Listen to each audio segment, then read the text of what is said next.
Hi అండి, నమస్తే. Welcome back to our channel Ganasri recipes. చాలా రోజులు అయిపోయిందండి వీడియోలు పెట్టి. ఈ మధ్యన కొంచెం ఇబ్బందిగా ఉండడం వల్ల వీడియోలు పెట్టడం కుదరలేదు. ఇప్పటి నుంచి అయితే నేను రెగ్యులర్గా పోస్ట్ చేస్తూ ఉంటాను. ఈ కూర చూసారండి, ఛత్తీస్గఢ్ స్పెషల్ అనమాట. ఇక్కడే దొరికింది, మరి నేను ఎక్కడ చూడలేదు. ఇదేనండి, చామదుంప చెట్టు ఉంటుంది కదా, చామదుంప మొక్క, ఆ మొదల్లోంచి తీస్తారనమాట. ఇది కొంచెం తీయగా ఉందనమాట అండి. ఇది దుంప అనమాట. ఇది చాలా బాగుందండి, టేస్ట్ వెరైటీగా ఉందని చెప్పి నేను కూడా తీసుకుని కర్రీ అయితే ప్రిపేర్ చేశానమాట. ఇలా కర్రీ చేశానండి, కలర్ఫుల్గా ఉంది, టేస్ట్ కూడా చాలా బాగుంది. మీరు ఎప్పుడైనా ఇటువంటి ఈ కూర అయితే చూస్తే కనుక నాకు కామెంట్ చేయండి. ఇప్పుడైతే టేస్టీగా ఈ దుంపతోటి కర్రీ ఎలా ప్రిపేర్ చేయాలో చూసేద్దాం రండి. ఈ దుంప అయితే చూడడానికి చామదుంపలాగే ఉంది కదండి. ఇది చామకి మొదట్లో మనకి అరటి తోట అది ఎలా వస్తాయండి, అలాగే తీస్తారనమాట. ఇటువంటివి చాలా బాగుందండి, తింటే అయితే సూపర్గా ఉంది. చూడడానికి మన కరపెండల దుంపలా ఉంది కదా. ఇలా మొత్తం తొక్క అంతా, పైన ఉన్న తొక్క అంతా పీల్ చేసేసాను. కొంచెం జిగురుగా ఉందండి, లైట్గా. సేమ్ చామదుంప పట్టుకుంటే ఎలా ఉంటుందో అలాగే ఉందనమాట. స్మెల్ కూడా అలాగే ఉంది, కానీ టేస్ట్ అయితే అలా లేదనమాట. ఇలా చిన్న ముక్కలుగా కట్ చేసేసుకున్నాను. మనకు కావాల్సిన సైజులో గుండ్రంగా కానీ పొడవుగా కానీ కట్ చేసేసుకోవాలి. ఇదైతే కొంచెం వేయించేసి ఉడికించేసిన తర్వాత చిలగడ దుంప టేస్ట్లో వచ్చేసిందండి. చిలగడ దుంప తింటాం కదా, స్వీట్ పొటాటో, అలా ఉందనమాట. ఇలా అయితే ముక్కలన్నీ కట్ చేసేసి ముందుగా వాటర్లో వేసేసి కడిగేసాను. వాటర్లో కడిగేసి పక్కన పెట్టుకోవాలి. కొంచెం అలా జిగురు అనేది పోతుంది అనమాట. అంటే లైట్గా జిగురుగా ఉంది పైన.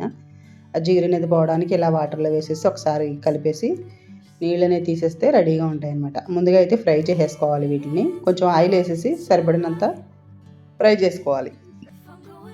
చామదుంపలు కూడా ఉడికించకుండా ఇలా తొక్కని తీసేసి ముందుగా ఇలా వేయించేసి పెట్టుకుని కర్రీ చేసుకుంటే జిగురు అనేది అస్సలు ఉండదన్నమాట. ఆల్రెడీ నేను ఆ కూర అయితే చేశాను, మన ఛానల్లో ఉంది, చూడండి. ఇలా ఒకసారి ఫ్రై చేసేసుకున్న తర్వాత తీసేసి పక్కన పెట్టుకోవాలి. వేగిపోయాయి అనమాట అండి ఆల్రెడీ. ఇవి తింటే భలే ఉన్నాయండి, తీయగా ఉన్నాయన్నమాట. చిలకడ దుంప కంటే ఇంకా తీపి అనమాట, అంత తీయగా అనిపించాయి. సరే, కర్రీ చేస్తే బాగుంటుందా లేదా అనుకున్నాను, కానీ కర్రీ చాలా బాగుందండి. ఇలా తీసేసి ఒక బౌల్లో వేసుకొని పక్కన పెట్టేసుకోవాలి. ఇప్పుడు మిగిలిన కూరకు కావాల్సిన ఇంగ్రీడియంట్స్ అన్నీ చూద్దాము. ఇలా వేయించేసి పక్కన పెట్టేసుకుంటే ఇంకా కొంచెం ఉన్న జిగురు కూడా లేదనమాట అండి. ఇప్పుడు మామూలుగా మెత్తగా సాఫ్ట్గా మన మష్రూమ్స్ ఉంటాయి చూడండి, అలా ఉందనమాట. వేయించిన మష్రూమ్స్ చూస్తే ఎలా ఉంటాయో అలా ఉంది. టేస్ట్ అయితే సూపర్ ఉందనమాట. ఇలా ఉత్తినే తినేయించుకోవడానికి. ఇప్పుడు స్టవ్ మీద కడాయి పెట్టి 1.5 స్పూన్ వరకు ఆయిల్ వేసుకుని శనగపప్పు, మినపప్పు, ఆవాలు, జీలకర్ర పోపు అనేది వేసేసుకోవాలి. అలాగే 1 లేక 2 ఎండుమిర్చి కూడా వేసేసి, కరివేపాకు, కొంచెం ఇంగువ కూడా వేసేసి మొత్తం కర్రీకి ఎలా ప్రిపేర్ చేస్తామో అలాగే అన్నీ వేసేసి ఫ్రై చేసేసుకోవాలి. ఇలా ఫ్రై అయిన తర్వాత సన్నగా కట్ చేసిన ఉల్లిపాయ ముక్కలు, ఒక 2-3 పచ్చిమిర్చి కూడా వేసుకోవాలి. ఆనియన్స్ కొద్దిగా వేగిన తర్వాత ఒక 1/2 టీ స్పూన్ వరకు అల్లం వెల్లుల్లి పేస్ట్ కూడా వేస్తున్నాను. ఇది కొంచెం పచ్చివాసన పోయే వరకు ఫ్రై చేసేసుకోవాలి.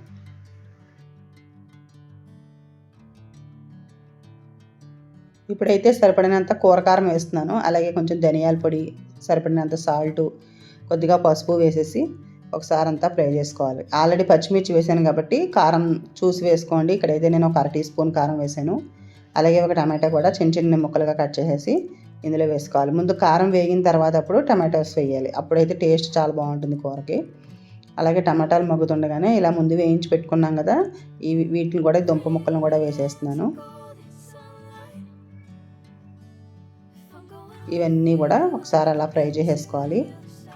ఇందులోకి ఇప్పుడు మసాలా అంటే ఇదేనమాట, ఇంకేం నేను గరం మసాలా వేయలేదు. ఇష్టమైతే గరం మసాలా కూడా వేసుకోవచ్చు. ఇప్పుడు ఇందులో కొంచెం పులుపు కోసం చింతపండు పులుసు కూడా వేస్తున్నాను. మనం చామదుంపలు పులుసు కూర వండుకుంటాం కదా, సేమ్ అలాగే చేశానమాట. టేస్ట్ చాలా బాగుందండి. వీటిని అయితే ఇక్కడ ఛత్తీస్గఢ్లో అయితే సాకర్ కాందా అంటారట. అంటే తీయగా ఉంటుంది అన్నమాట. చక్కెర, షుగర్కి సంబంధించినట్టుగా. కాందా అంటే దుంప అనమాట, అలా అంటారనమాట ఇక్కడ.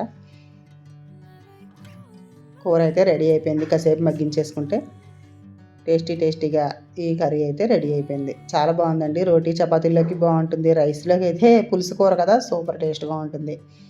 నచ్చితే మరి లైక్ చేయండి, మీ ఫ్రెండ్స్కి, రిలేటివ్స్కి కూడా షేర్ చేయండి. మీకు కూడా ఎక్కడైనా ఇటువంటి కూర దొరికితే తప్పకుండా ట్రై చేయండి. మరొక రెసిపీ తోటి మళ్ళీ కలుద్దాం. Thank you for watching.